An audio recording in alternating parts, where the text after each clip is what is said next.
यो चाहिँ electric cooler हो हैन लाइनबाट चले पनि यसमा चाहिँ पानी पनि हाल्नुपर्छ जस्तै 20 लिटर 30 लिटर 50 लिटरको हुन्छ टक्क हामीले पानी हालेपछि अनि जस्तै धेरै चिसो चाहिने बेलामा चाहिँ आइसको डल्लो हुन्छ नि थाहा छ नि तपाईलाई त्यो आइसको डल्लै हाल्न पनि मिल्छ अनि आइस क्युब हालेपछि चाहिँ आनन्द चिसो लिन सकिन्छ यो भनेको अब घरलाई त धेरै राम्रो हो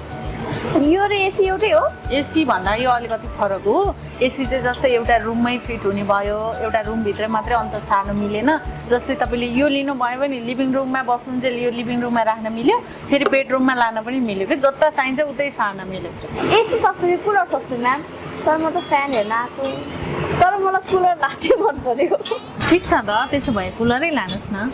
फ्यान हेरेर आएको कुलर अलि महँगो होला यस्तो तपाईँलाई मैले मिलाएर दिइहाल्छु अब यही लानुपर्छ भने पनि छैन योभन्दा सानो लिटरमा पनि आउँछ नि त कम लिटरमा जस्तै यो चाहिँ 55 लिटरको भयो यो ठुलो छ तपाईँ सानो भयो भने 30 लिटर 35 लिटरको नि आउँछ फेरि हावा चाहिँ आउने उत्तिकै नै हो त्यसो भए सानै खालको लैजानु पर्ला फ्यान क्यान्सल